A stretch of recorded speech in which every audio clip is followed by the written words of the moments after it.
السلام عليكم ورحمة الله تعالى وبركاته. مرحبا بكم في قناة كوينو في سويتس أو شهوات فاطمة طنجاوية. كنتمنى تكونوا مزيانين وفي أحسن الأحوال وانتم كتفرجوا في هذا الفيديو. في هذا الفيديو عدلت شناك وبريوش بعجينة وحدة، جاو خفافين وهشاشين وسهلين في التحضير. فضلا وليس امرا شجعوني بلايك وبارطاجوا الفيديو مع الاهل والاصدقاء ديالكم، واللي اول مره كيشاهد قناه كوينو سويتس يضغط على زر الاشتراك باش توصل بجديد الفيديوهات ديالنا في القناه. كنتمنى لكم فرجه ممتعه. غادي نبداو على بركه الله. هذه عندي هنايا عجينه وحده خرجت منها بريوش وشناك. عملت كيلو ونص ديال الدقيق الابيض، غربلته في القصعه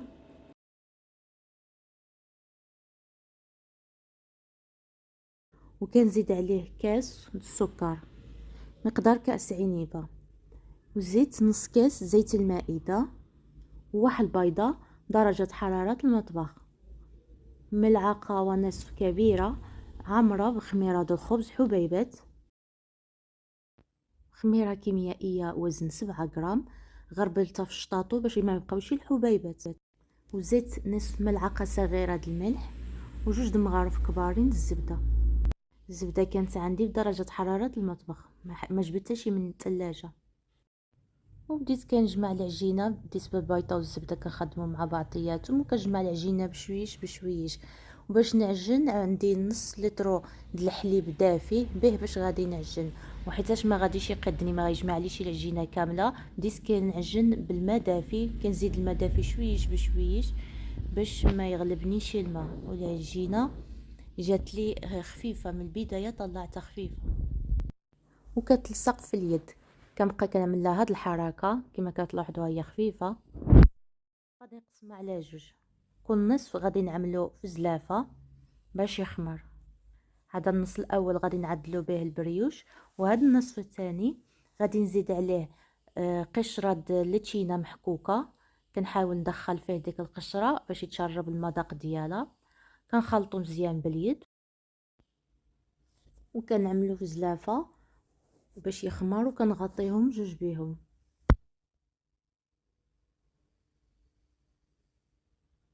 غادي نطيبها من بعد ما خمرت العجينه ديال البريوش، كنضغط عليها باش نخرج منها الهواء، وكنجمعها كنحيدها من الزلافه، وكندهن طاوله العمل مزيان بالدقيق الابيض باش ما تلصقليش العجينه. ضروري من الدقيق الابيض في هذه المرحله لان العجينه كتلصق. كنحاول ندير شويه هيدا نطلقها على طاوله العمل، وكنقسمها على جوج، كنعمل جوج كويرات لان جابت لي بزاف كتعطي واحد الكميه كبيره. جوج د الليطان د الفران د البريوش، حتى سباتولا المربعه باش كنقطع العجينه حتى هي كنفندها في الدقيق الابيض باش ما تلصقش عليها العجينه. كنقسم العجينه على جوج، كنعمل جوج كويرات، نص غادي نخدمو دابا ونص تنسالي الجزء الاول. كما كتلاحظوا العجينه كتلصق بزاف في اليد، ضروري من الدقيق الابيض. كنعملها في سطح العمل وفي يدي. كنطلق العجينه بهذه الطريقه بالاستعانه بسباتولا.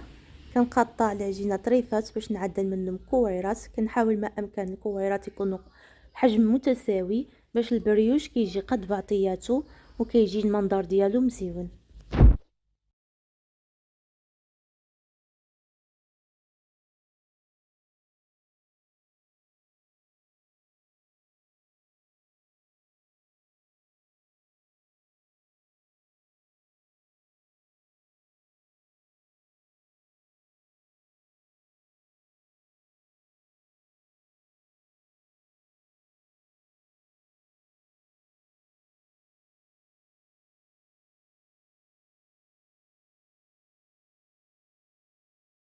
من بعد كنزل الكويرات في الصينيه ديال الفران، نفرش عليها ورق الفرن، كنخليهم يخمروا حتى كيضاعف الحجم ديالهم. نفس العمليه كنعاودها مع الكره الثانيه د العجين، ودائما كنستعن بالدقيق الابيض. ملي كنسالي الكويرات كنعملهم في لاطه الفران وكنغطيهم بالسربيته حتى يخمروا. هنايا عندي صفار د البيضه كنخلط معاه شويه د الحليب، كنوضعهم جانبا. البريوش من بعد ما خمر وضاعف الحجم ديالو، دابا غادي نقطعو بالمقص. كنفند المقص بالدقيق الابيض وكنقطع البريوش بهذه الطريقه. تقريبا كل كره كنقسمها على 4، كنقطع الجوانب ديالها بهذه الطريقه. ضروري ما نفندو المقص في الدقيق الابيض باش ما يلصقناش العجينه على المقص. من بعد كنقطعوا العجينه بهذه الطريقه، اي في العرض العكس التقطيعه الاوليه، كيجي على شكل منقار طائر تقريبا. انا عملت الكريات بقراب من بعضياتهم، جاني التقطيع صعيب شويش وبقيت كندور في اللاطه. دابا غادي نفند الاصابع ديالي بجوج في الدقيق الابيض، وغادي نحاول نضغط شويش على الراس العجينه ديك الطريفات باش كنثبت الشكل ديال البريوشه ملي كطيب. كنضغط كل بريوشه عندها 8 د الشناقب، كنضغط عليهم مزيان وكنعاود باش ملي طيب يبقى نفس الشكل، كتجي البريوش على شكل ورده. ملي كنسالي ديك العمليه، دابا الصباع ديالي الصغير كنفندو بالدقيق الابيض وكنعمل حفيره في كل بريوشه، كنضغط مزيان ولكن ما كنتقبش العجينه، يدي ما كيحاديش الصينيه.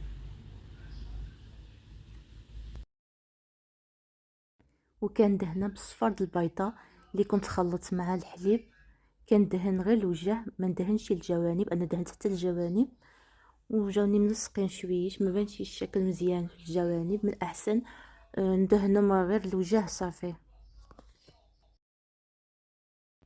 وشبرت شويه الشوكولاط ديال الدهن وخلطت معاه شويه الزيت بيضه، خلطته مزيان ترجع جاري، وعملته في هذا الجيب الحلواني، وبديت كنعمر به ديك الحفيرات اللي عملت في البريوش.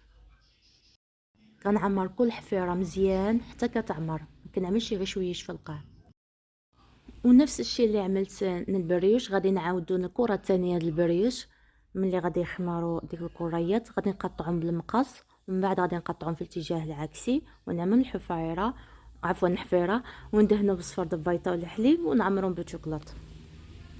كنخليهم يخمروا مده 10 دقائق، من بعد كنطيبهم في فران مسخن غير من تحت على درجه حراره 200 درجه حتى كيتنفخ وكيتجمع الشكل البريوشه. عاد كنشعل من الفوق. دابا غادي نمشي نعدل الشناك. من بعد ما خمر وضعف الحجم ديالو كنضغط عليه باش كنفسو من الهواء، وغادي نحيدو من الزلافه. غادي ننزلو على سطح او طاوله العمل. من بعد ما رشيتها مزيان بالدقيق الابيض باش ما تلصقليش العجينه، كنحاول نبسط العجينه بيدي وغادي نطلقها بالمدلك. كنطلق العجينه على شكل مستطيل دائما بالاستعانه بالدقيق حتى كتلصق، وغادي ندهنها كامله بكريم باتيسير. بالنسبه للكريم باتيسير حضرته كتالي: عملت كاس وربع د الحليب وزدت عليه واحد الساشي د لافاني، مغروفه كبيره معمره بكريم باتيسير، جوج مغارف كبارين سكر سنيده. حركتهم مزيان، كنت عملتهم في كاسويله، ومن بعد عملتهم فوق العافيه وبقيت كنحرك حتى عقدت لي الكريمه ورجعت ثقيله.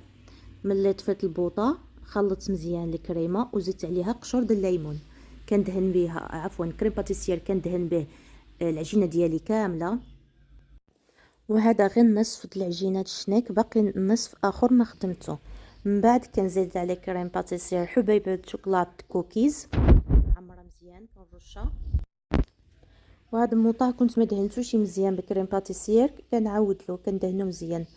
من بعد غادي نبدا نطويها على شكل رولو، على شكل طولي ماشي في العرض، حيت الا عملناها في العرض غادي تجي شنيك كبيره.